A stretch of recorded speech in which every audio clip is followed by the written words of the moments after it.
Raj TV நேயர்களுக்கு வணக்கம். மறுபடியும் உங்களுக்காக ஒரு குட்டி கதையோடு வந்திருக்கேன். ஒரு ஊரில் 3 துறவிகள். அந்த 3 துறவிகள் பிறந்ததிலிருந்து இப்போ வரைக்கும் யார்கிட்டேயும் பேசினதே கிடையாது. அவங்க பண்ணுற ஒரே விஷயம் சிரிச்சுக்கிட்டே இருக்கிறது.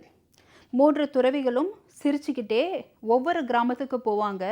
ஒவ்வொரு கிராமத்துக்கு போன உடனே அங்கே ஒரு கூட்டமாக கூடுவாங்க. அந்த கூட்டத்தில் இவங்க சிரிச்சுக்கிட்டே இருப்பாங்க. இந்த சிரிப்பை பார்த்து மற்ற கிராம மக்களும் சிரிச்சுக்கிட்டே இருப்பாங்க. அப்போ ஒரு கூட்டத்தில் சிரிப்பு அதிகமாகி இருக்கும்போது அந்த துறவிகள் அந்த கிராமத்தை விட்டுட்டு அடுத்த கிராமத்துக்கு போவாங்க. அங்கே ஒரு கூட்டத்தை திரட்டி அவங்கள சிரிக்க வைப்பாங்க. இப்படியே இவங்களுடைய வாழ்க்கை போய்கிட்டே இருக்குது.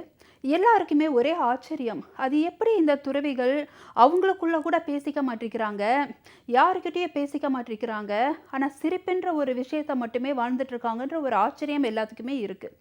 இந்த காலகட்டத்தில் ஒரு துறவி இறந்துடுறாரு.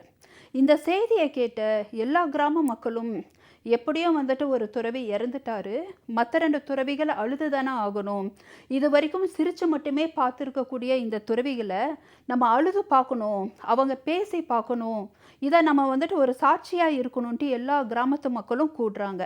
அப்போது அந்த இறந்து போன துறவியை தகனம் பண்ணுறதுக்கு வச்சிருக்கக்கூடிய இடத்துலையும் அந்த மீதி உள்ள 2 துறவிகள் சிரிச்சுக்கிட்டே இருந்தாங்களாம். கிராமத்து மக்களுக்கு ஒரே ஆச்சரியம். இப்படிப்பட்ட சமயத்திலையும் தன்னுடைய உயிர் நண்பன் இறந்து போன சமயத்திலையும் சிரிச்சுக்கிட்டே இருக்காங்களே, நீங்கள் அழுங்க அப்படின்னு கேட்கும்போது இந்த 2 துறவிகள் மக்கள்கிட்ட என்ன சொன்னாங்கன்னா, என்னுடைய நண்பன் இறந்து போன துறவி இறக்குறதுக்கு முன்னால் அவர் என்கிட்ட ஒரு வாக்கு கேட்டாங்க.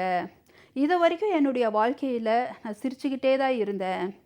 அந்த சிரிப்பை நான் இறந்ததுக்கு அப்புறமும் நமக்குள்ளே கம்மியாகக்கூடாது.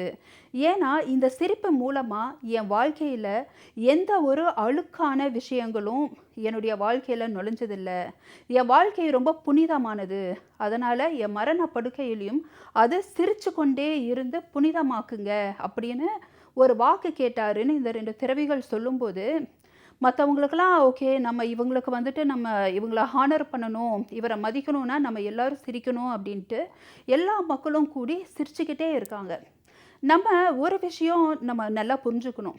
நம்ம வாழ்க்கையினுடைய காரணம் ஒரு வேளை நம்ம சுற்றி இருக்கவங்கள மகிழ்ச்சியாகவும் அவங்கள ஒரு சந்தோஷமாகவும் வச்சிருக்கிறதுக்காகவும் கூட இருக்கலாம்.